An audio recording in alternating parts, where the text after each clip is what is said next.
Everyone, welcome into More Important Issues. More Important Issues is brought to you by our sponsors, Tennessee Tap House, Hound Dogs, Billy Ratliff's Tap 40 Grill, and Blue Water Climate Control. And here's a quick word from our good friends at Blue Water Climate Control.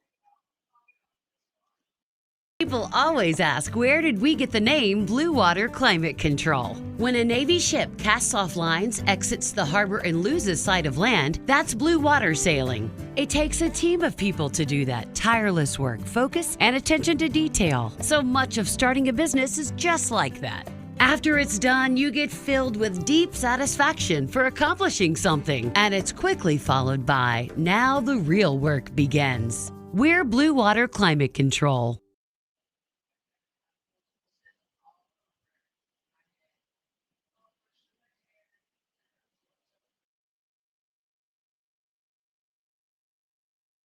Vols are back. Yeah, they had us the first half, I'm not gonna lie. Oh, could be Wayne! I think I got my swagger back. Oh! I love it, baby! Them orange britches. Something about them orange britches. Tennessee wins! By Tennessee to one Jennings. Jennings makes the catch. Ball hit high in the air into right field. Going back is Sayre. And Tennessee can say hello, win column. A grand slam in the bottom of the ninth. You can't draw it up any better. We just won a basketball game, and we're very happy right now. I made up my mind. I don't expect to ever look back. I'm going to stay at the University of Tennessee.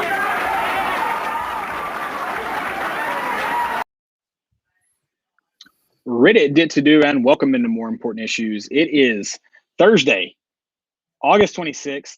Dude, I'm having to think through everything. Holy crap. It is 7 days from kickoff. I am very, very excited. And it's not in the same way of excitement. It's almost like I'm ready to have my heart broken, but I am very, very fired up in a very strange way. It's one of those, I don't know how to cope with my emotions. Everyone that's on Twitter that's telling me not to be excited is 100% right in my mind. But it's like, how can you not be? The checkerboards, you've seen the hype videos. I think SEC Network tweeted out a video of Tennessee running through the tee. How can you not be fired up right now? Yeah, and you got a bunch of new stuff too. We're going to talk about that fan experience stuff that they're adding this season. But you also have it's a new beginning. And it's exciting. You know, there's that hope that things are going to get better. I mean, at this point, we're kind of numb to it, but you know, there's always going to be that little hope that is Josh Heupel the guy, and you get to see this kind of start off in a week. I mean, what time is it? Yeah. We'll be just kicked off.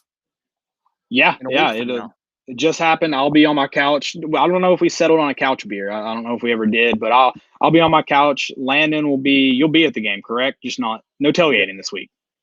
Yeah, I might just do my own. I might just do some maxims by myself. I mean, my wife will join. I don't. No, she has to work the next day. She probably won't. But we can just. I don't. I was a smart one and took off work, so Smart. I don't work on Friday. I didn't know I thought the Pal Panthers always took off Fridays. Is that not a thing? They will if Walter Nolan gets to campus. Okay. That's of course. I'll do a maxim with you over. We should just do that. Yeah, we should do that. And during our keys to the game, it's you mentioned new beginnings. It's not just new beginnings of Tennessee football. We also we've got some help. May become a familiar face.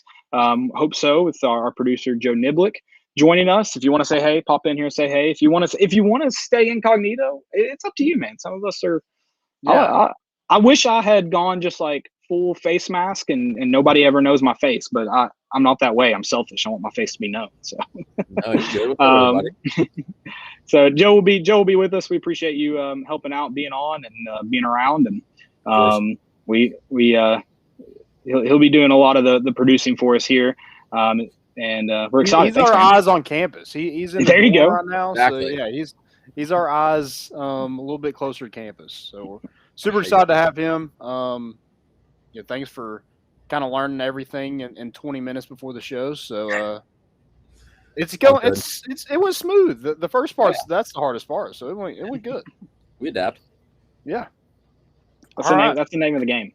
That's the name of the game. I'm in unfamiliar quarters, and that's why that's another good thing Joe's helping out in. At my grandmother's house, we're covering East Tennessee. I've been just trying to cover grounds for the life of that. I've been doing this podcast all the way from Chattanooga to Johnson City. I'm in Morristown now, of course.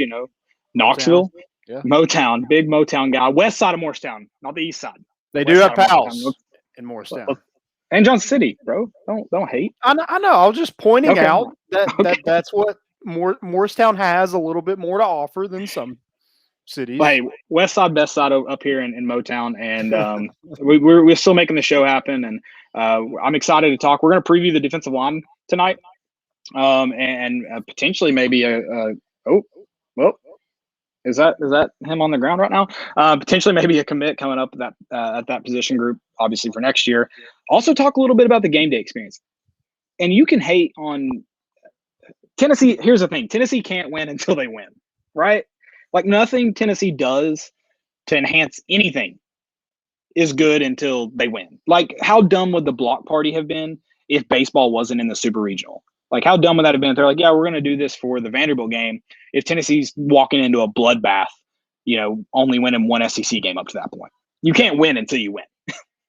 Right, yeah. And then it's a party.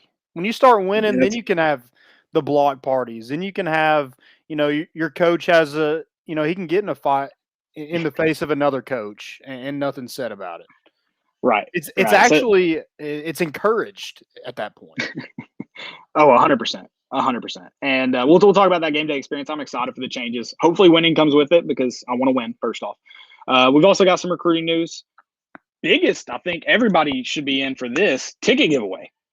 We got tickets. I believe the question of the day today was best seat in Neyland. Well, I know I'm biased, but somebody's going to get to experience it from the best seat, not just in Neyland Stadium, the best seat in college football. L46, seat 10 and 11, giving away tickets to it. It has been a Mitchell family tradition to sit there since, I believe, 1972. I'll have to verify that, but I believe Definitely 1972. Some blood, sweat, and tears in those seats. A lot of it, man. A lot of it. And so we'll do that ticket giveaway for the best seats in the house. And then we'll also talk about some of the Vols that have been just, in Landon's words, dominating preseason. Dominating. Love it. Let's get to it. I'm ready. The problem is they're dominating the same team. It's time to start hitting the other team 7 days away. Let's speaking of hitting hard, we hope it happens. Let's preview the defensive line position. Hope to see some hard hits. Want to see some ejections, right? Yeah, I want to see somebody get run over. That little kid. He's my spirit animal this whole week. Have you ran over anybody? Have I ever run over anybody or like recently? This week? I don't think so. Not yet. Nothing yet. The week is still young. Okay. All right. Well, that's fine. That's fine. Well, okay. Well, then I'm just gonna start with that. Who's defensive line? I know we usually get into the questions after we talk about them. Who's Tennessee's? Who are we going to see the hardest hits from? Sometimes it's hard to do to that defensive line position, especially nowadays in the SEC. You don't have just a ton of downhill runners, so you don't see a ton of even potential for hard hits. Who's the hardest hitter on this defensive line? It might be Rodney Garner slapping somebody in the helmet for being an idiot or jumping off sides or something. It might truly it might be Rodney Garner. But no, I don't know. I really don't know. I would think it'd be like an edge rusher, but I definitely would not want to get swallowed up by Elijah Simmons or Amari Thomas. No, or Dejon Terry. I forgot about Terry. He's a big dude. Well, I was about to say you just named the biggest guys on the team, so I feel like that's an easy one in terms of guys that can just hit. And I think too. I hope it's an edge rusher. I hope we find out that like Matthew Butler or Tyler Barron can just absolutely bring the pain. Like I hope Byron Young. Byron Young. Like I don't wish ill will on anybody, any opposing quarterback. But like if we see a couple quarterbacks get knocked out, I do. I will admit it. I encourage that too. But just for the Tennessee game, right? Like not for other games. Yeah. I don't like you just want them out for those 4 quarters. Right. Yeah. I'm not like the ACL curse. I'm not for that. But I mean, I want to see like a blindside hard hit. Like, what's wrong with that? That's football. Sure. That's football. And I Someone said Tyler Barron. B. Hunter said Tyler Barron, I would say. I think, I mean, you're talking about a kid that you're mixing in mass and speed. That's a deadly combination for hard hits. I got to see it. That's fair. That's got to fair. see it. Have you seen it from anybody? Anybody on this defensive line, though? The one I can think of is not here anymore. He entered the transfer portal, and it was for targeting. So no. The answer, I guess, is no. That's fair. Well, let's kind of dig into this defensive line. I think this is, and I believe Ryan Shumpert kind of mentioned this when he was on a Rocky Top Insider, talking about how this is kind of the line, like the group that's been one of the more consistent, I believe is the word he used, and just that it's going to be a deeper position than most of Tennessee's roster. And then today, Tim Banks mentioning, is that today or yesterday? My days this week. Mentioning how it's probably going to be a by committee group. Like, you're probably not going to have guys that are out there just about every snap. So a pretty deep group overall. And you definitely do have plenty of players there, like guys I think that can add plenty of value to the team.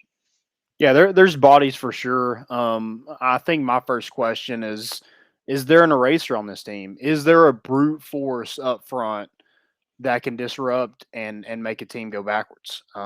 Is that Aubrey Solomon this year? It could be. He's apparently had a good off season, lost a ton of weight. So the strength and conditioning program's been good to him. Maybe. I'd love to see it. Love to see it. I think when you talk about that guy who's just wreaking havoc in the middle of the line, I think it's got to be Aubrey Solomon. It's nothing against Dejon Terry or Elijah Simmons, but when we're talking about just sheer size and then, match it with athleticism, I mean, we know Elijah Simmons is plenty athletic. I mean, we've seen him dunk a basketball when he was like, 330? Yeah. Maybe heavier than that. Like, we know he's athletic, but in terms of what we've seen, the little we've seen from that group, I think it's got to be Aubrey Solomon. I think that's the guy who's going to do more than just plug a hole, which it's valuable. Don't get me wrong. I mean, we know it starts up front in the SEC. It's valuable, but you need guys kind of like you said that actually go in there and kind of disrupt, do more than just be a wall. They've kind of got to be they've got to be a movable object, an immovable object, but also an object that moves. And I just feel like that's Aubrey Solomon. He'll probably be your starter there in the middle at nose tackle. But I think that's got to be who it is. Yeah, I mean, I don't even have an idea of who's. I think Matthew Butler was probably your most productive interior lineman last year, so I think he'll be a starter. He has a ton of experience in the SEC, and I think there is a lot of experience in the SEC. Even if it was Amari Thomas or Elijah Simmons at spot duty, it was still guys who has played in this league. And then you add some guys like a Caleb Tremblay, a Dejon Terry, who has some college experience, maybe not SEC experience. I think you got a pretty good veteran group. And you mentioned bodies. I think that's huge. But I think the biggest thing for this group is having a consistent coach. That's something they didn't have the entire year last year. Brumbaugh was there until Kentucky. Apparently, Pruitt didn't even want to hire him, but had to. And then fired him at halftime in Kentucky. And then Jeremy Pruitt took over as a defensive line coach. But how involved was he when he's trying to handle the entire team? I just don't think that's a recipe for success. They add Rodney Garner. I think that's huge. His track record to get guys in the NFL. We heard about this team or this group in the spring. Not great, but apparently they've turned some heads in fall camp, taken that next step, made a big jump, and could be a bright spot on that Tennessee defense that desperately needs to win the line of scrimmage. Desperately needs to. I mean, you talk about like the big thing with this Tennessee team. You talk about winning the line of scrimmage. The biggest thing is can you force turnovers? You're not just going to grind out long possessions with teams. You're probably not going to get many 3-and-outs unless they're gifted to you by the offense. This Tennessee team isn't going to be one of those that bends and doesn't break. Like you're probably not talking about goal line stands. I mean, you did get one last year at Georgia. But that's not going to be that's the exception, not the rule. So with this defensive line, can they create havoc up front that allows the guys behind them to make plays in the way of a turnover? And it's where it starts. And I just don't see them being able to consistently create enough havoc that you're just blowing up play after play that we're talking, oh, we got a bunch of, like, I don't see 3 and outs happening a lot this year. It's just not and maybe I'm wrong, but can they create havoc enough to cause a few turnovers? I mean, that's got to be the case. And there's plenty of bodies on the interior line. Mm-hmm. Not that there aren't on the, at end, and, if you want to call them a linebacker with Bryson Eason and Tyler Barron. I'm sure we talked about them. We talked about linebackers, but they're also a lot of, they're at the line of scrimmage. I don't know how much of those edge rushers you truly have. You mentioned Matthew Butler. Hopefully he's kind of been a consistent force, but you kind of need him to be more than consistent this year. You need him to be the guy, right? Yeah. So I think he's been consistent, but I don't know if force would be the first adjective I would use. But I think it's a guy who definitely brings that leadership quality as well. And then again, he was probably your most productive defensive lineman. You could argue maybe it was DeAndre Johnson, maybe it was Kevon Bennett, who I think both had 4.5 sacks, but most of those were in the first couple games, and then it was they kind of disappeared. I know Kevon Bennett got in trouble and got kicked off the team. I forget what game that exactly was where he got in trouble, but Matthew Butler's kind of that guy all year long that kind of held down that defensive line, and they weren't bad last year.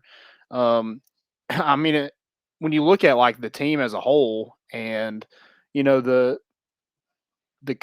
coaching that they had with Brumbaugh and Pruitt, just not really having the consistency there. I didn't think they were bad. I think they were 5th in the SEC in rushing yards. I mean, they held their own. Now, they didn't have a lot of negative plays, and they didn't have a lot of turnovers. They didn't get after the quarterback a ton. But, they were pretty decent in the run game and kind of held their own when, everybody else kind of didn't. Yeah. I mean, I think this is what I was trying to say about Butler. B. Hunter said it. He said, Butler isn't flashy, but he's solid. I mean, that's the thing, is you kind of need him to be flashy, though, this year. You need him to be the playmaker. Or somebody to be flashy. Yeah. But I think it's time for – I think just because of the need, I think Butler's kind of probably your next step up. Patrick, we'll get to your question. We're talking defensive line right now. All right, come on. We're not flipping to this other side of the ball. We did have Tim Banks was asked about the defensive line's progression during the fall. We do have a clip where he talks about Amari Thomas. So this is Tim Banks discussing Amari Thomas's progress this offseason.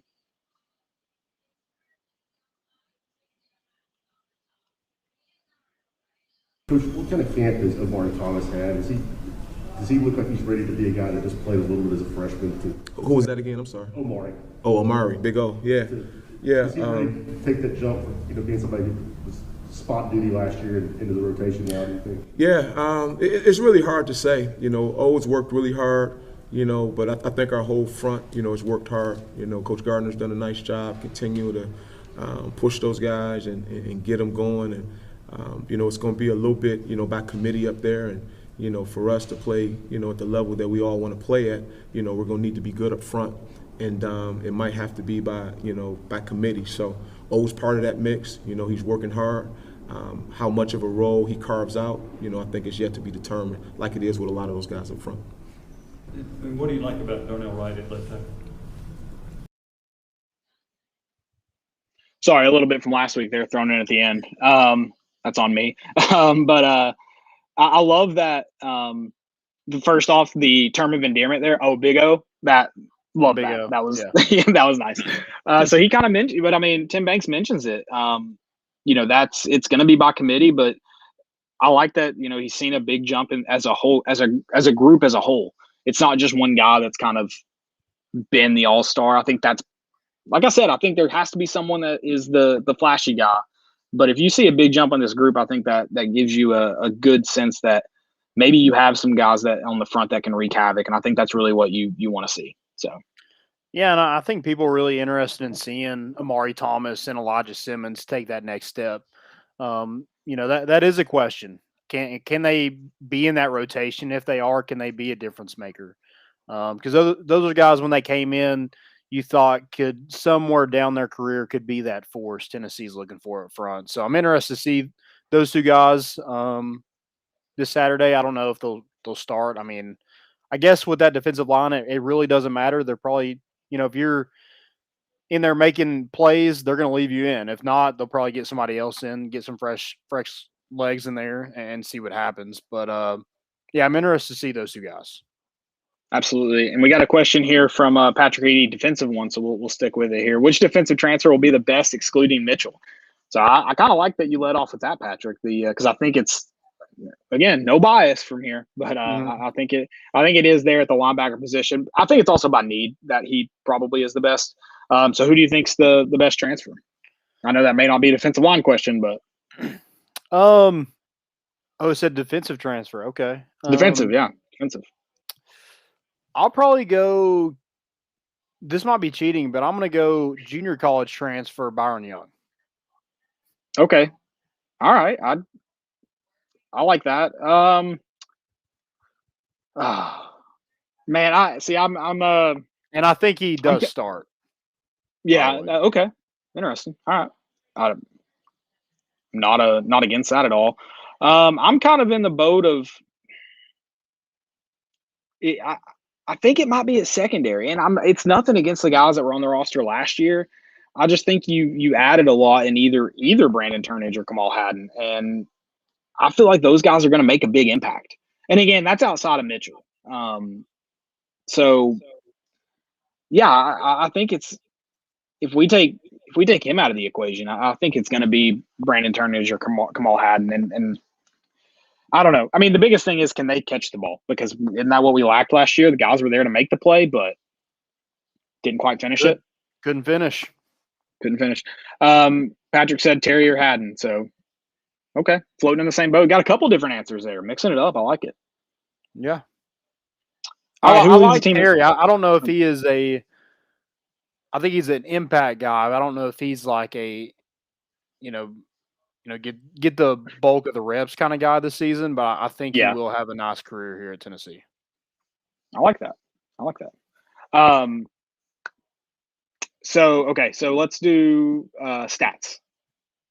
Leading sack leader. First off, are we just going in this group? Defensive sack leader? Like, am I going to take you out of the linebacker group? Let's go interior line. Let's not go edge rushers, because I think we kind of already did that with the linebackers.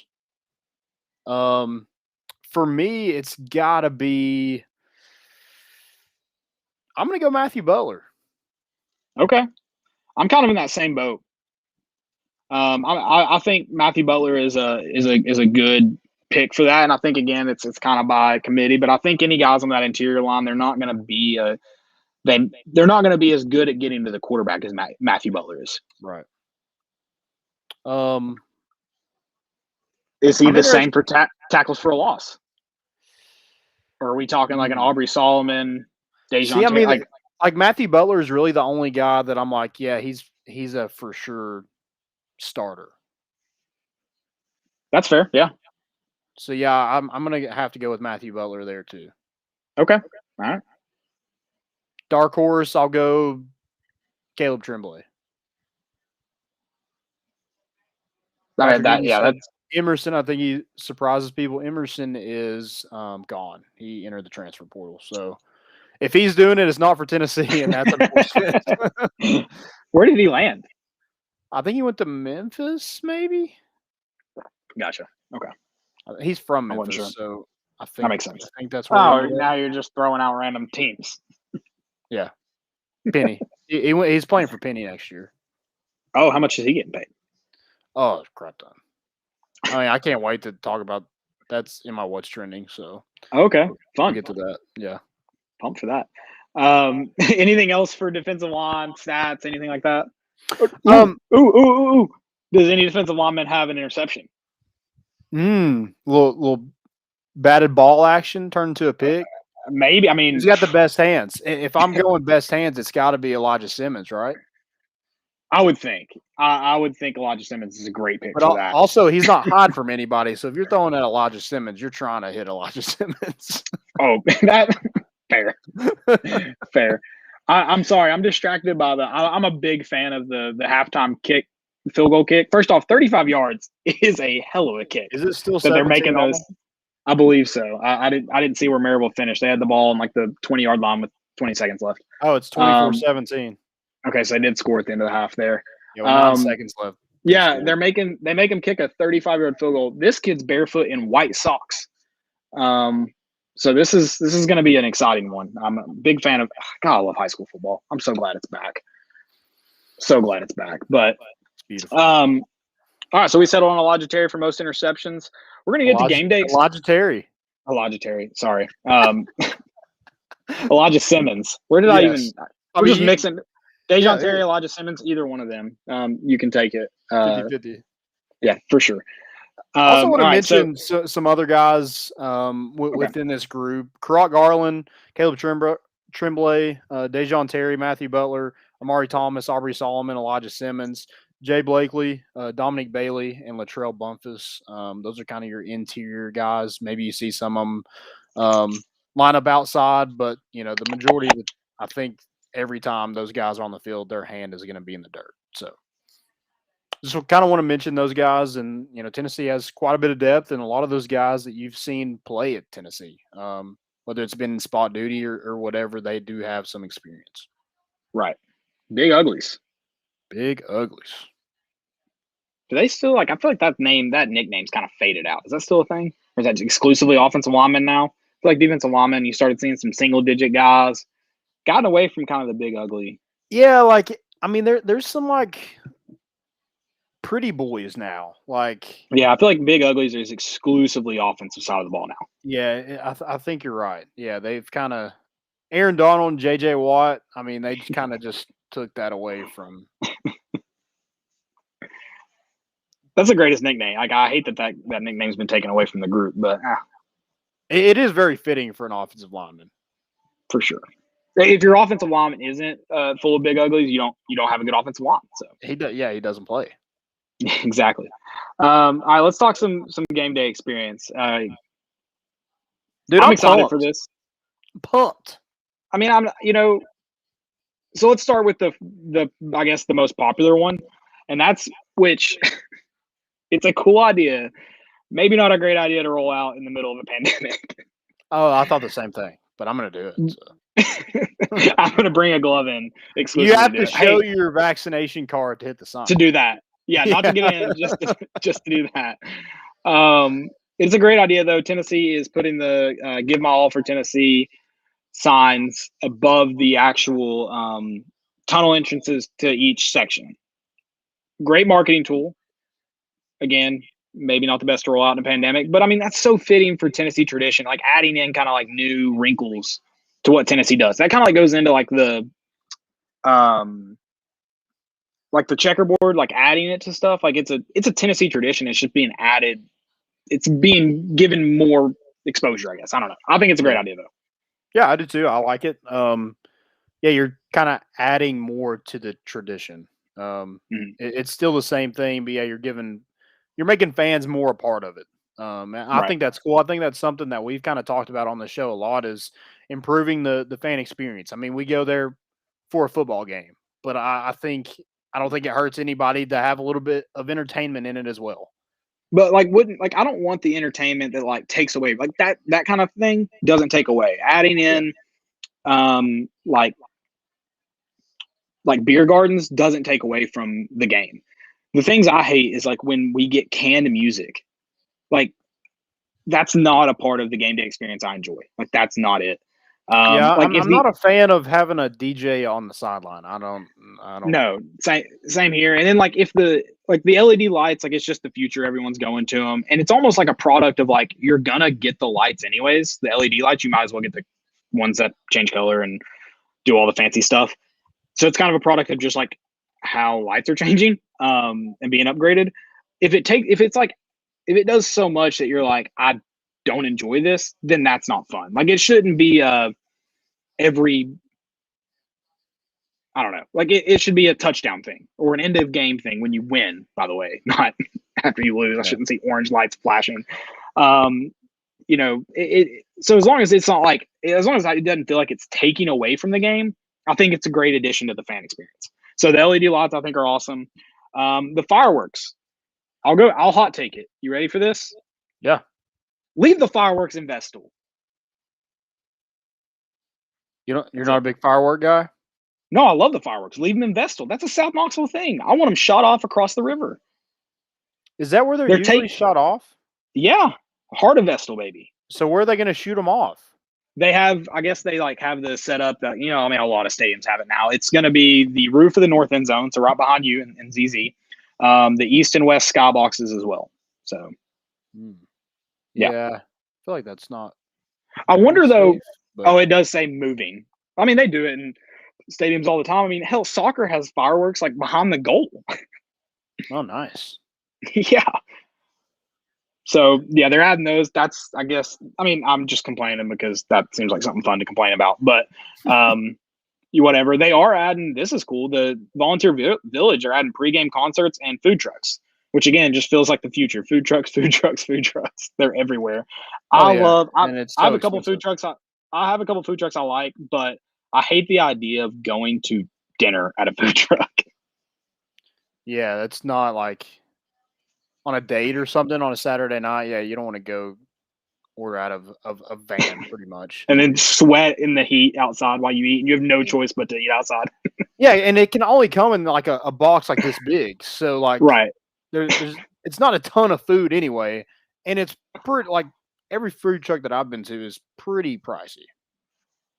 Again, I'm cheap, I know, but if I'm eating from a food truck and all these people are sweating on my food anyway, can we get some better prices? That's all I'm asking for. That's fair. I think that's a fair ask.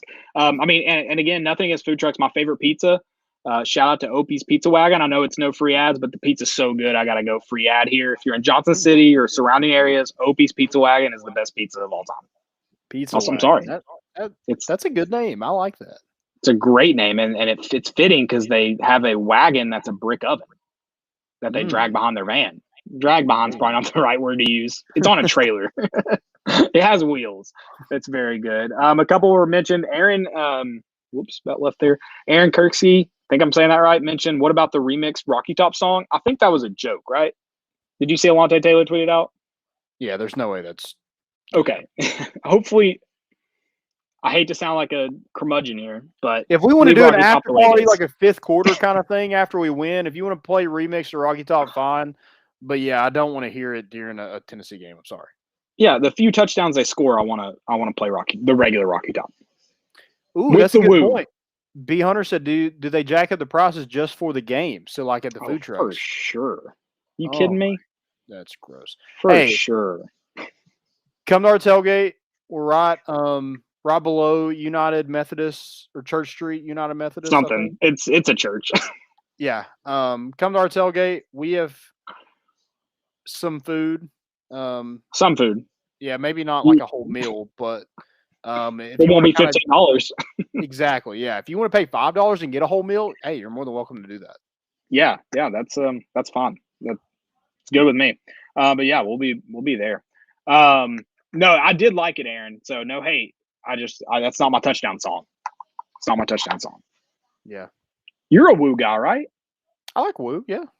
You woo? Okay. Let me know if you woo. I woo, and I tweeted it. I woo because Ric Flair woos. And if it's good enough for him, it's good enough for me. Bingo.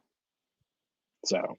Also, if you're against the woo, shut up. I didn't know that was a thing. And if you're like, I didn't know people hated the woo until very recent, like the last couple of years. If you don't want to woo, that's fine. But don't be mad that other people woo. That's also a great point. Again, like it's just something like, somebody always has something to complain about. But oh, for sure. I'm excited. Game day experience. I hate that I'm going to be missing. The first week. That sucks. But Thursday night, it is what it is. I'll be there Saturday. Pitt, September 11th. Can't wait. That'll be my first game day experience since 2019. Vanderbilt. And our first tailgate. A lot of good first. recruiting. Anything else for Game Day Experience before I move on to recruiting? I just want to so you don't have to have the vaccine card where we've seen some stadiums do. I am going to try to get my second dose before I step foot into that stadium. For sure. Yeah, that would probably be so you don't have to do that. I want to get your take. What do you think that, like, crowd wise, what do you think it's going to look like? What's the score of the Bowling Green game? We're close to covering. How about that? If Tennessee close to covering, so 36 points. Yeah, something like. If Tennessee, let's say 30 points. If Tennessee demolishes Bowling Green, there'll be no less than 90,000 people there September 11th. I'm talking about September 2nd. How many people do you think? Thursday 8 p.m. game coming off a 3-7 season with a new coach, just destroyed, depleted roster. 75 if you're lucky. Depleted roster? Are you not talking yourself into 7 wins already? I'm already talking away, Taylor. 12, you're running out of time. I'm already talking into 12. Oh, I don't know. The Thursday night at 8 o'clock. This isn't like the thing about the App State game is number one, App State was a good team. Like, I'm not saying it should have been, what did it finish? 10-7? It shouldn't have been that. But App State was a good team. Like, that's a good opponent to open up with. You came off 2015 with a, great roster, ton of returning guys. It's just not the same. This is not the same Thursday night environment. In a year where there are going to be people, I don't think it's a significant number, but in a year where people are going to opt out not to come just because they don't feel safe, like we're talking about people who don't leave their house except to go to work in the grocery store. Yeah, I just don't see them touching 100,000. Yeah, I don't think so either. I think 90. You think 90? You think they get 90 in there Thursday? I think they get 90. Yeah. Are you working in the UT ticket office, or are you the one announcing these absurd numbers? I know. Yeah, I actually double click everybody who walks in. Also, that's my favorite pastime is like when I didn't go to a game and I didn't sell my tickets or give them away. My favorite pastime is when they announce like 102, 455. I'm like, nope, I have 2 tickets in my hands. A few people snuck in. Maybe that's possible. They got counted. Yeah. But yeah, if we beat Pitt, B. Hunter mentioned people did miss football, so it might surprise you. That's a good point. They did. Like, some of them weren't there the entire last season. That's a good point. Did you ask if I woo? Yeah, do you woo? Damn straight I woo. Boom. That's great. That's perfect. Joe woos, you woo. I mean, if we're like down like 30, like no, like I'm just not in the mood. But like if it's going, yeah, if you're down 30, you don't even sing Rocky Top. If you're playing Rocky Top down 30, yeah, that's unacceptable. It's almost the band should have been gone by then. Yeah, it's almost as bad as like the third down for what when we're down like 28 to Bama. It's like, dude, just stop. It's only third down because they wanted it to be third down. Right, They're trying to get out of here. Will John never takes a third down off. No, he doesn't. Hey, that's like Landon said. That's our man. That's our eyes on campus. That's our campus report.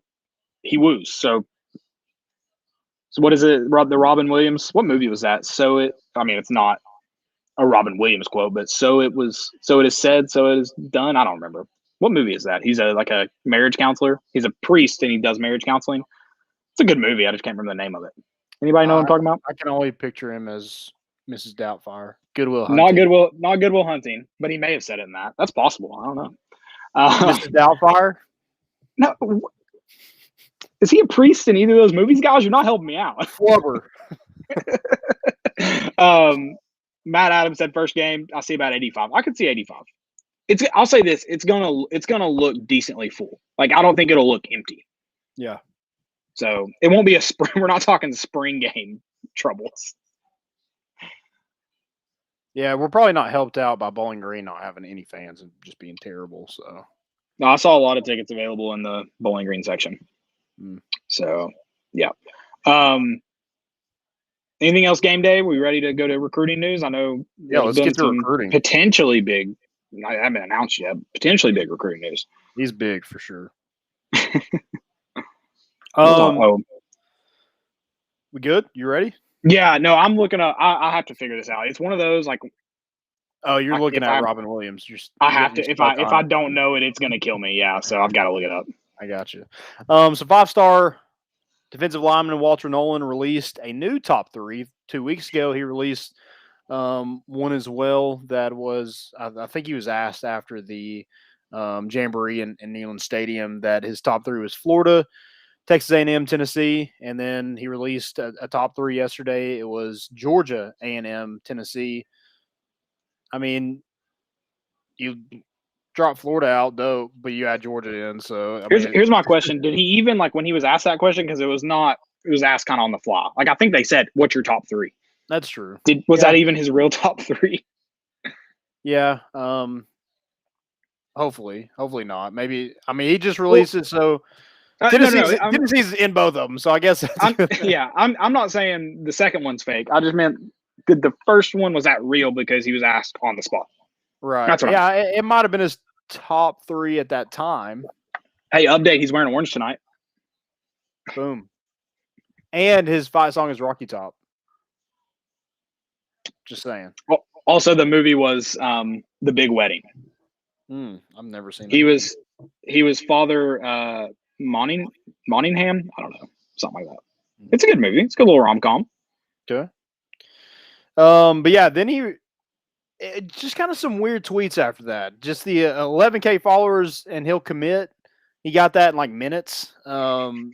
He didn't end up committing, and then after that, he tweeted, "My recruitment is wide open."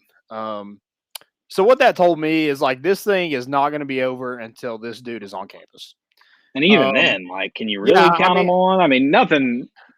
Right, like he has to be in the dorm, moved in, have his pads and everything before I'm just like, okay, he's here. Yeah, and I don't know the kid personally. I don't know anything about his personal life. I do know that he's played at 4 high schools, so I don't know if his recruitment's done when he's on campus. It might be a year-to-year thing. Yeah, I mean, hopefully not. I'll take him for a year. I'll say that. Yeah, hopefully he has people in his sue me. In his circle that can push him in the right direction, whatever school he goes to, and just pick it and stay with it. Right. But you can't say pen to paper and it's over because people get out of your NILs like crazy. Tennessee saw that firsthand, and then you can enter the transfer portal. So just a wild time. It's not over until I guess maybe he plays the first game. Right. Yeah, that's the latest with Walter Nolan. He's playing Maryville right now. It's 24-17 at halftime. Really good game going on. He did get a little injured on one play, but it went back in. So I think even the Maryville side was a little just like, oh, well, again, you don't root for injuries, but maybe to be out that game, Yeah, right. And a lot of those Maryville fans or Tennessee fans, they want to see the guy over here and playing in Neyland Stadium here in the next year or so. So Maryville's just mad that he didn't commit to there. Boom. Yeah.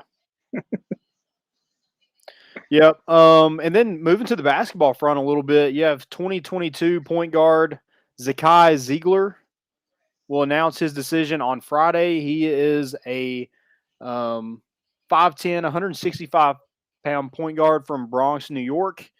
Tennessee offered him late, really liked him when they saw him in person. And he was on his official visit last weekend to Tennessee. And I'm not going to ruin it for him. But he is said to reclassify. And if you look in the student directory, you might see an active guy with a certain name. So there's good God, how many people does Tennessee have on this roster right now? They had one more spot left. So did they? Golly, that's crazy to me. I feel like this 2021 class was humongous. I mean, you lost 5. You did lose a lot. You're right. Yeah. Yeah, so you lost 5 or 6 scholarship players. It felt huge. Yeah. No, I understand. That's crazy though. Yeah, he was the last spot. So yeah, I think they wanted to add him in, wanted some depth at point guard. You can never have enough point guards, especially if you're Rick Barnes. He's very point guard happy. And, maybe a guy that can push Kenny Chandler a little bit. We'll see. I like it. And a guy that's, he's not a highly rated, 5'10", 165. He's not your prototypical point guard in the NBA. So I think he could be here for, maybe 3 or 4 years and so he's maybe got adding some consistency to your roster. You know, Yep. Tennessee's probably thankfully, because you do need I guess you kind of got to find that balance of, you know, if you want the best talent in the country, you're going to have some one and done guys, but you also like to see some consistency on your roster too. Yeah, kid can score too. I don't know if anybody has watched his highlight tape. Dude can put it in the bucket at will. Hooper? I mean, 5'10", 165. I'm bigger than he is. Duke can hoop. Well, according to the football roster, that doesn't say much though. You got boosted a little bit. Yeah, I'm 5'10". I'm a little bit. I weigh a little bit more. Maybe that's because of game maxims. But Graham Morgan said, "Hey, we lost Schifano." Yeah, he went to Indiana over Tennessee. It happens. You know, when you're recruiting the best players in the country, you're not going to get all of them. I'm glad you immediately knew who that was because I thought he meant Schiano. And I guess I'm so in football mode, I was about to just lose it on you, Graham. Just lose it on you. I was about to send your ass to Rutgers in a heartbeat. Graham, you're welcome for the save there. I was like, rip you a new one. I was like, Schifano. Well, actually, when I read Schiano. And I was like, seriously, Graham, you're going to come bring me down like that? Get out of here. And then I'm glad Landon got it right off the rip. So that's what I'm here for. That's all I got for recruiting. It's perfect. You know, hopefully Tennessee wins some games. Now that way we can hopefully get some more recruits. That'd be cool. Yeah, basketball. That's the biggest thing. You got to win in the country. So, and I'd like to see some more winning from basketball. I'm not in the camp of fire Rick Barnes. I mean, we can call him regular season Rick, and that's, you know, I'd like to obviously win in March, but it's better than what Tennessee basketball has been doing in recent history. So hopefully Rick Barnes finds a way to figure it out in March. I'm not willing to say let's fire him, but I do think there's something to you eventually got to take the next step if he can't get it done, especially with all this talent here. So let's see a little March. Let's get some March in Rick. Okay. Maybe some April in Rick. There you Wouldn't go. mind that. It'd be fun. Wouldn't mind that. Let's get to. I think. Well, everyone's here. I think everyone's joining in for the ticket giveaway. Like that's everyone's. That's good. I'm glad people want to go to the game that bad on Thursday because I'll be honest. The moment I saw Thursday, Hunter, we'll get to that question in just a minute. Thursday, like I was like, I don't know how many people are even going to want to go to this game. I know I didn't. I've got weddings, vacations. I couldn't take off Friday. And then I didn't want to just drive down. Like, definitely couldn't take off Thursday and Friday. Didn't want to drive down there, get there right at kickoff. I've done plenty of running across Henley. I'd do it again in a heartbeat. Some of my favorite memories growing up are running across Neyland right in time for kickoff, slapping the sign now. But I just wasn't. It wasn't me. So I'm glad a lot of people wanted to take advantage of it because I always want people in the stadium. So I'm glad someone wants to sit there, enjoy Tennessee football. I know a lot of people miss it. So that's good. That's positive. I love to see it. Yeah. So the winner, I have the winner. Do you want to get a drum roll in here? I don't know how to. Yeah, there we go. That's pretty good. That was pretty good. Thank you. Yeah, I got some thigh drums going. There you go. Matt Madsen. Matt Madsen? Matt Madsen. Madsen. At M Madsen 211. Congrats, Matt. Congrats. Best seats in the house. Section L. The only thing I asked for you to do, the only requirement of this giveaway, first off, you need to DM the account. Try to do it by let's put a deadline on it. Let's give him 24 hours from whenever Landon tweets out the winner. Not now. Landon will tweet out the winner tonight. 24 hours, DM the account so we can get your information. Those are the requirements. Added on, we need a picture of you and your guest from the best seats in the house. There you go. Boom. Those are the only requirements. So, DM us 24 hours from the tweet. Landon will get that sent out. We'll get your information. We'll either get the hard copy tickets to you or the mobile ones, whichever is best for you. We got both options because, no big deal. We're high rollers here. So we'll get whatever's convenient for you. And then just got to tweet the picture out, give a shout out to More Important Issues.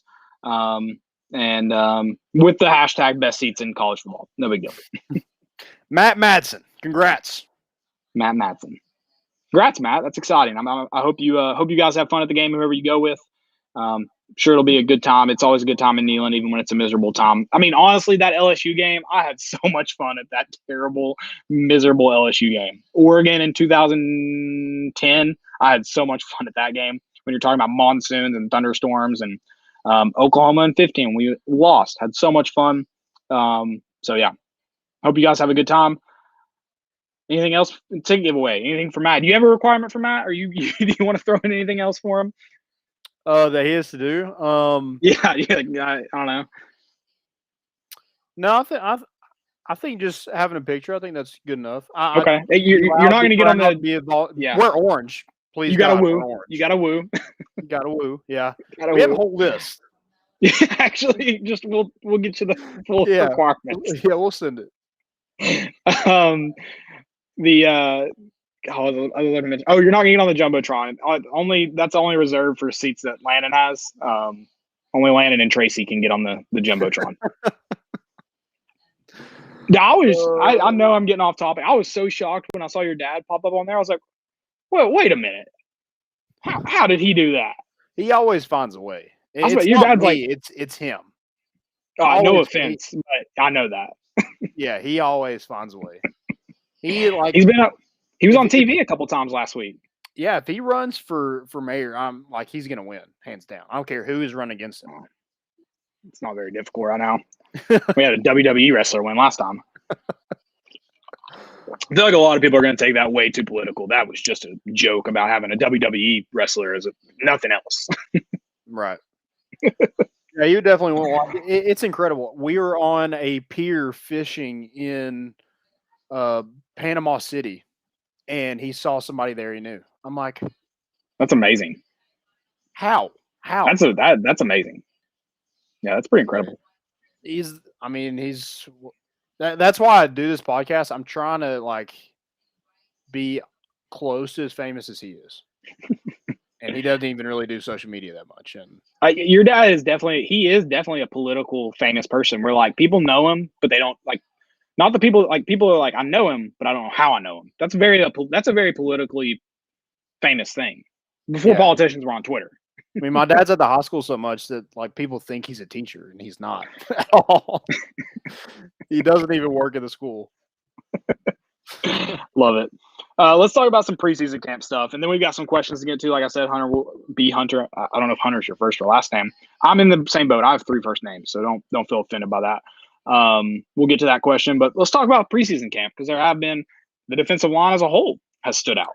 So this is kind of a misunderstanding on my part. I'm so sorry. I was saying Vols in NFL preseason. NFL, of course, I knew that. But let's talk about that too. We can talk about it all. We've talked about that plenty. Let's talk Vols in the NFL. Let's talk Vols in the NFL because there have been a lot of Vols dominating the NFL preseason. Yeah, I think the number one guy so far has been Marquez Callaway, and through his 2 games with the Saints, 8 receptions, 165 yards, and 2 touchdowns. It's over 20 yards per catch. And then Josh Palmer, he's only had 1 preseason game. He had 6 catches for 36 yards. Palmer, has he not played? Have they not played twice? No, I don't think. I thought he played this past weekend and had a touchdown. Let me look it up. He did have a touchdown. I'll do that. Is that on the second one? Maybe it was. I'll look it up real quick. But Marquez Callaway also. Jameis Winston. Play all week long. It's so weird. So here's my question. Does Jameis Winston's eye doctor, does he start running ads if he's the MVP candidate? He's like, look what LASIK can do for this guy. Oh, 100%. Also, I know that's not involved, but Michael Thomas having issues and injuries and stuff. I mean, how good are the Saints feeling about Marquez Callaway right now?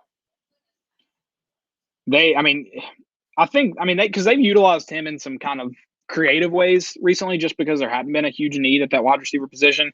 But I think how can a guy play like that and you not find more ways to utilize him?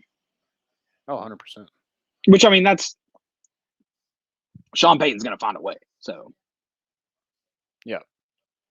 he got into a good spot. Also, someone kind of mentioned this. I don't remember who tweeted it. I would give credit. How it is like the New Orleans is becoming like the breeding ground for guys who were underused at Tennessee. Yeah, and like I really hope it's not a thing where anytime a player does something good in the NFL, you have to bring that stuff up. Like I know we've heard it.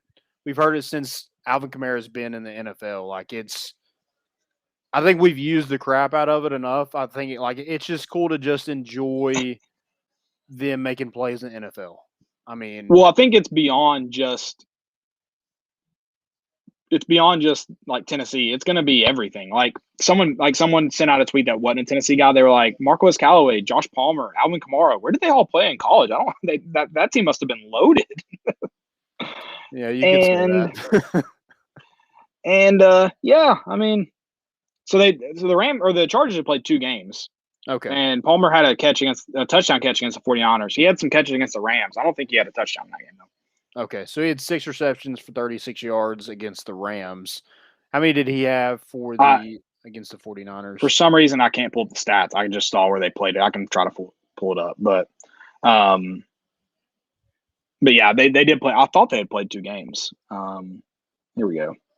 Give me just a moment. I'll have it pulled up. But yeah, they played on Sunday, and he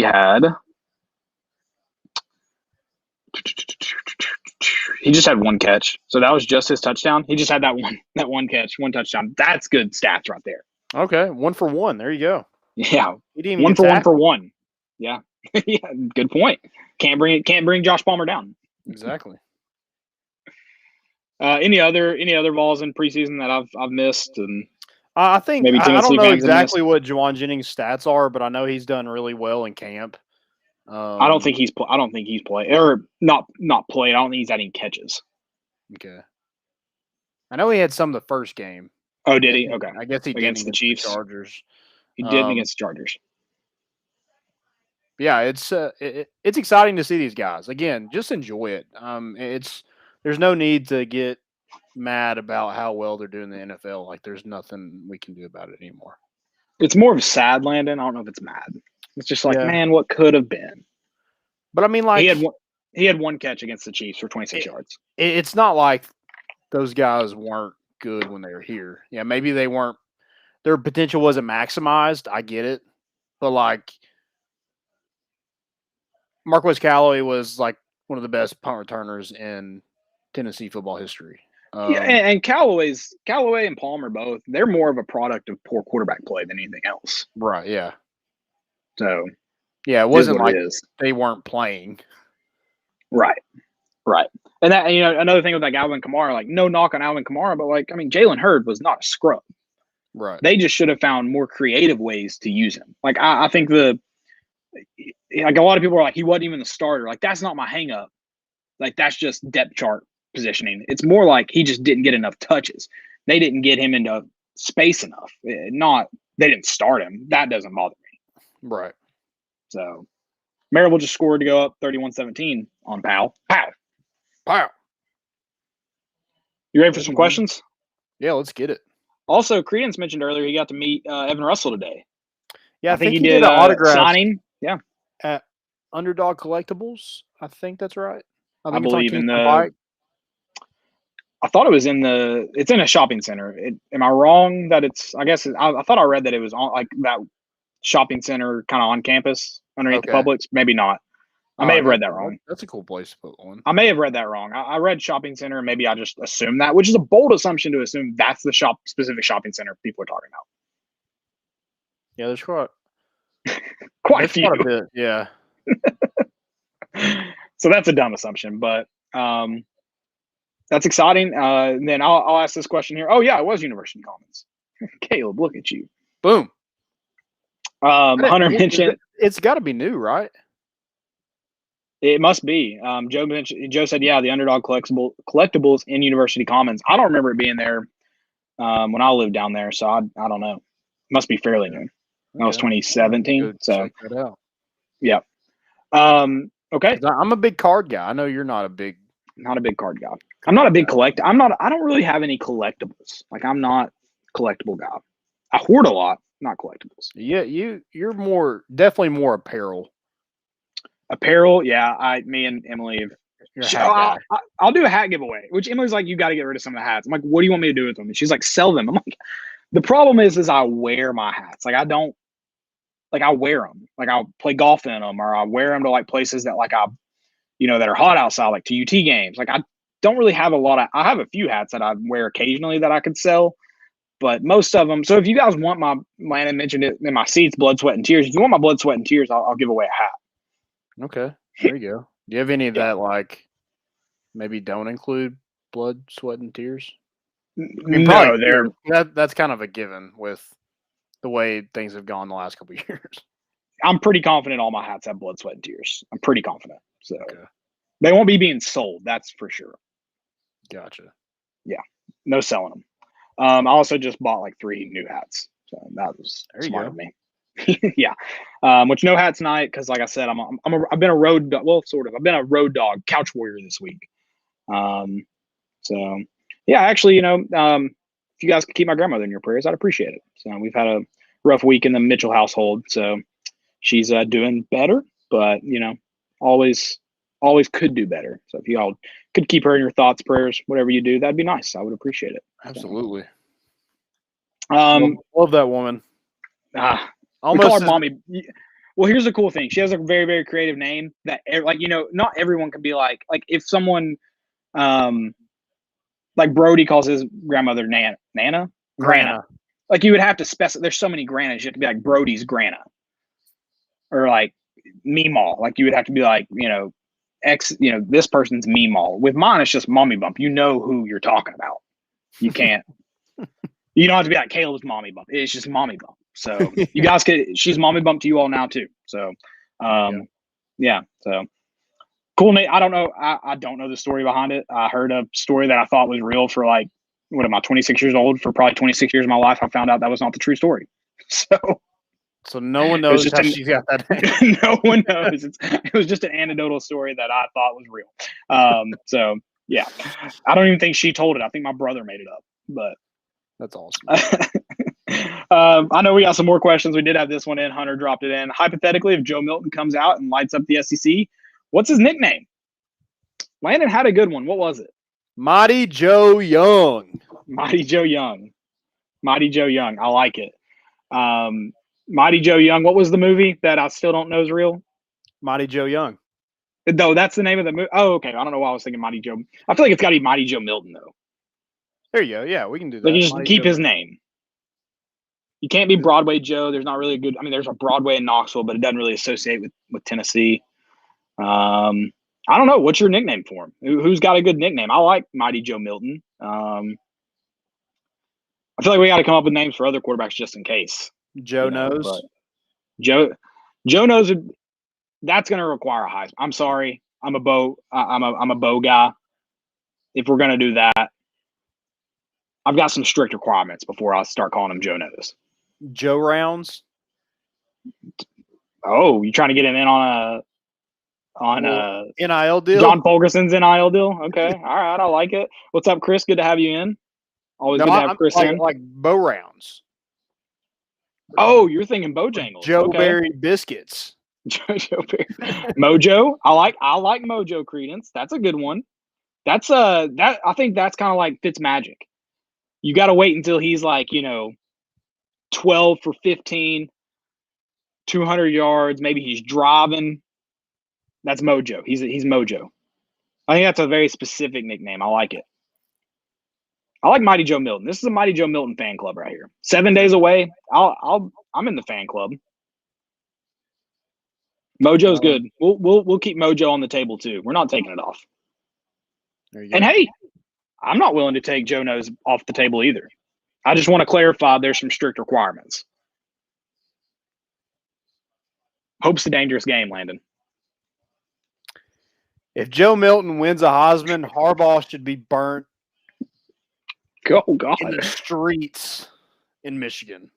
Throw every glass of milk he's ever drank in Lake Superior.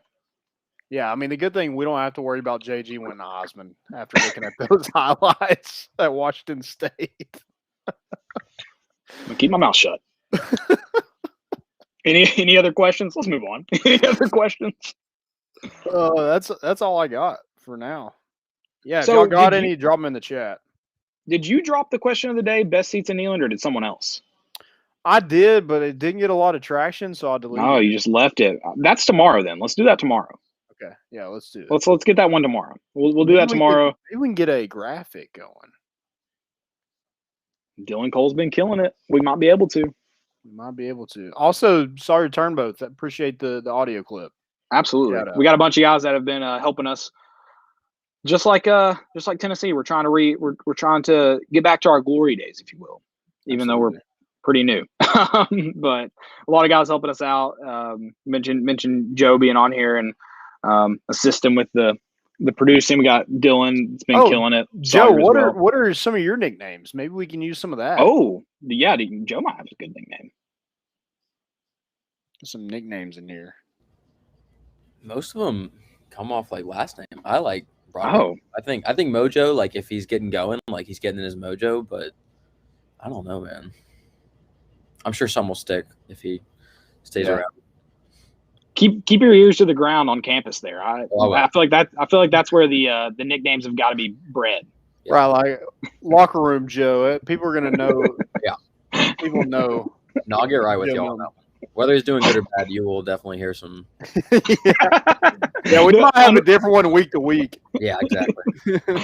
Unfortunately, the bad nicknames might be really, really good. Yeah. We'll roll with it. We'll make it work. We got a question from Chris here. Who's more resistant to change, Harbaugh or Pruitt? I got to go with Pruitt because it cost him his job. Yeah, I'm going to go with Pruitt too. Yeah. Harbaugh's at least still coaching. Harbaugh didn't lose to Vanderbilt or Kentucky at home, so it's a good point too. I thought we had another question that was tweeted out before the show. Am I crazy? Did we? I think we did. Let me scroll down to it. Ooh, I do have one from last week that we did not get to. Maybe that's what I'm thinking of. Let me get to that. More excited about the improvements of the defense during fall camp or more worried about the offensive line struggles? That's from Tyler Hood. I'm going to take the positive route, and I'm going to go with more excited about the defense. I think, and that does remind me of an offensive line question here. I think there's a lot to be said about what Ronnie Gardner is going to bring to the defensive line. And some consistency there. So I'm going to go positive here, and I'm going to go defense. I got to think that I hope Josh Heupel has a kind of hold on how he wants to attack with the offense. So I'm going to go with defense. I'm going positive. Yeah, I'm going to go with that too. I just think you heard like how bad they were in spring. And so to hear some things going their way, pushing back the offensive line, that gives me hope because I think there's a lot of talent on the offensive line as well. So yeah, hopefully that's figured out by the time we get to next week. But I think there's a ton of talent. Cade Mays, Darnell Wright, Cooper, Spraggins, Carvin, whatever that offensive line looks like, I think that'll probably be your starting five. But I like what you have the offensive line. I don't know if I read much into, I think more of that is probably rhythm. Yeah. More of them like struggling is probably like cadence, because I know they had a lot of pre-snap penalties in some of those scrimmages. So I think that's rhythm. That's working together as one. You got to do that, and hopefully that's taken care of before next week because that's when it counts. Yeah, I do imagine there'll be some growing pains there in the first couple. Hopefully, just the first couple drives, maybe they get it figured out. Then we had a question about from Patrick Eady if Jeremiah Crawford's progressing. Will he be the right tackle, or is it Dane Davis? Big Dane Davis. I'm going to go with Dane Davis is probably your backup at both. Okay. Positions probably, but I think Cade and Darnell are going to be your starting tackles. Okay. There you go. Landon, you heard it here first. Yeah, I just Landon think that's dropping where knowledge. Cade's been the entire spring. So there you go. Graham mentioned speed dial as a nickname for Joe Milton. I'm not saying no, but I would like to hear an explanation. Yeah. Hopefully there's a lot of speed on that offense, so hopefully that nickname's fitting. Football Joe. Hopefully so. No, Joey Football. Joe Football. We need a good Joe Football. Tennessee desperately needs a Joe Football. Or a Joe Knows would be even better. So, are you ready for some stupidity? What's trending? Stupidity? Which one we do first? Let's do what's trending first. Okay, this isn't a what's trending, but I do want to read this off just because we're in football season, and I should do it every 24/7. It shouldn't just be a football season thing. But an Alabama man thought he had been shot by an intruder. It turns out it was his wife's boyfriend secretly living in their house. What? Excuse me, what? Yeah, no clue, dude. No clue. I feel like an Alabama man is the key. That's a lot of people were like, yeah, it's hard to really miss him. Brother was probably just sleeping on the couch. Good Lord. Yeah, that's a mess. It's a lot to break down. Dang. My next one is Gavin Weirs. I think I'm saying that maybe right. His 8 starts during the Little League World Series and rounds leading up to it. 8-0. 43 2/3 innings pitched, 609 pitches, 132 batters faced, 1 hit, 0 runs, 114 Ks, and 6 walks. Check that kid's birth certificate. What? I am 12. He can't be 12. Isn't 12 the cutoff age? Isn't it actually for Little League World Series? I think you can be 12. Yeah. Yeah. He is 12. He is legit 12. No, check his birth. I don't believe that. That's insane. He's lefty, so maybe that helps. But yeah, just freaking shoving it for South Dakota. He threw a no-hitter against California. Oh, wow. Are the Dakotas back? They haven't really been around since Carson Wentz. So I don't know if somebody else has to pitch, they might be in trouble. Walter Nolan just made a big in the backfield. There you go. Okay, I should have looked this up, and maybe it's okay. I do have it. Clint Duncan from Knoxville. He's in 3rd for the national mullet competition.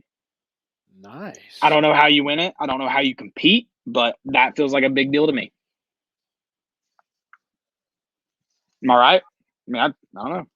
I like it. Any more what's trending? The Baltimore Orioles were on a 19-game losing streak. Don't bet on them or don't bet against them anymore because they're now on a 2-game win streak. Let's go. Have beat the Astros or beat the Angels 2 games in a row, and just rolling right now. I think they had a grand slam today. So yeah, just don't bet against the Orioles. They got that little taste of winning, and now that's all they can do now. Love to see all they do is win, DJ Khaled style. I've got some more baseball for my last what's trending. Nick Castellanos. I don't know if it's a case of him hitting a home run means something tragic's going to happen, or if when something tragic's going to happen, he's going to hit a home run. But it seems like every time something bad happens, that man is going yard. Oh yeah, have you seen the tweets like on top of each other where it's like some like man murdered in Central Park? Nick Castellanos. It's a home run. Goes deep to center field. A line drive to center field. Yeah, he was kind of pissed me off today. I picked the under in that game, and he kept hitting home runs. I was like, dude, stop. Oh, God. How many people died? I'm sorry. I was like, I think he hit 2 today. I was like, thank God there were solo shots, but can you please stop? You're making me sweat. I shouldn't be sweating at work. Every time he hits a home run, another news broadcaster loses his job for saying something homophobic. So thanks, Nick. Have some respect. Yeah. Any more what's trending before we get to stupidity? That's all I got. All right. I hate to do this, but it's football time in Tennessee. I got to take a shot at Tennessee for this. Our head coach and offense coordinator. We're 7 days away from kickoff. I think 8 when it was said. Who's calling plays?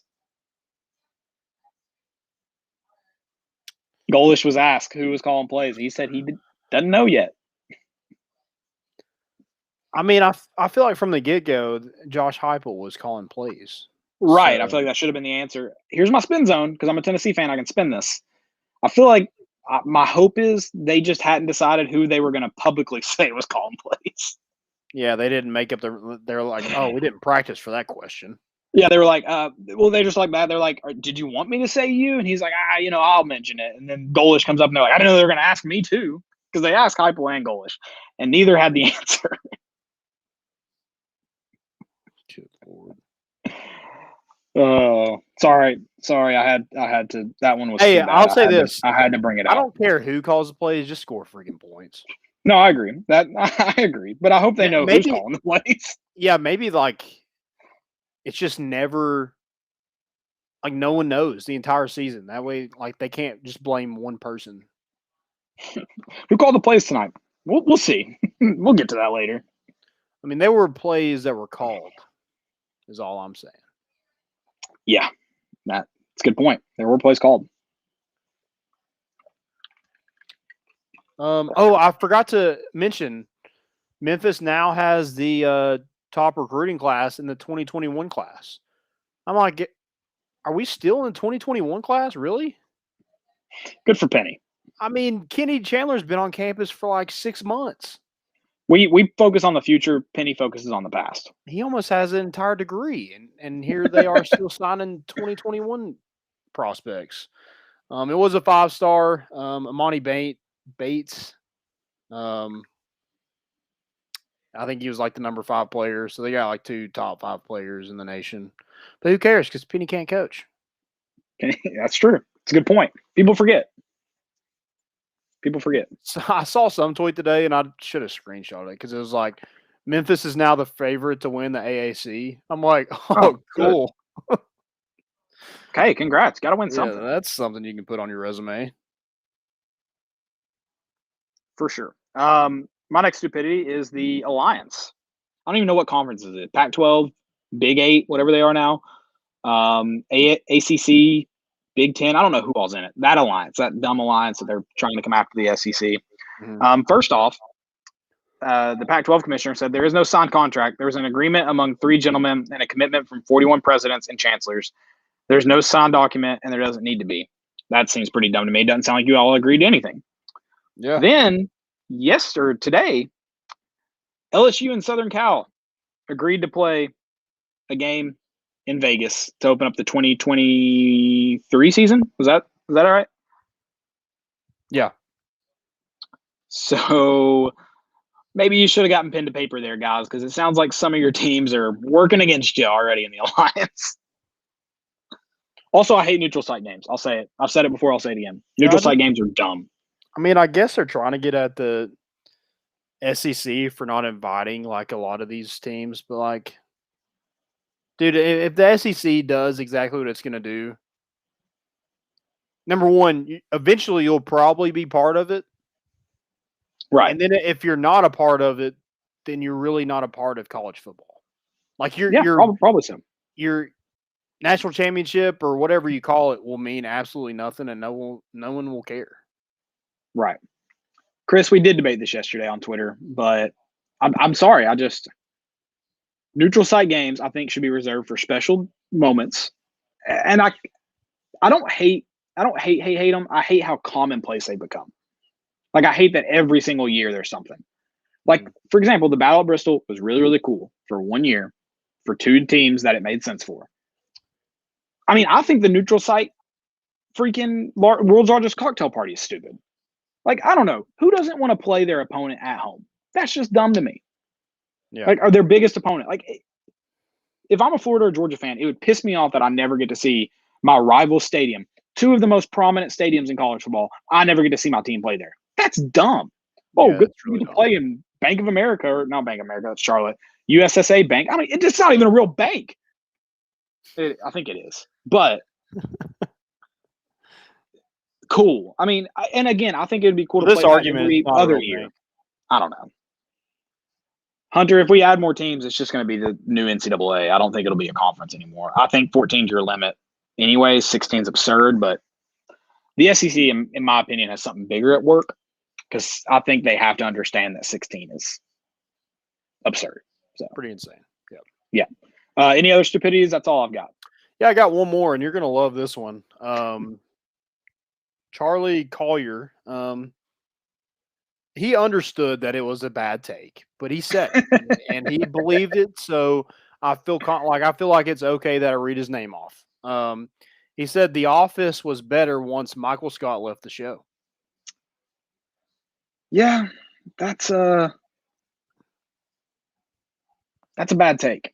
In fact, Yeah. I mean, and I'll say this: I like The Office after. I know a lot of people I didn't like it when Michael Scott left. I still enjoyed it. Yeah. So I'll agree with him on that. Yeah, I just like. No, it's a dumb take. I'm not taking away from that. That's stupid. I'm just saying I still enjoyed The Office afterwards as well. Yeah, I like it. It was, but I think what made the show is Michael Scott.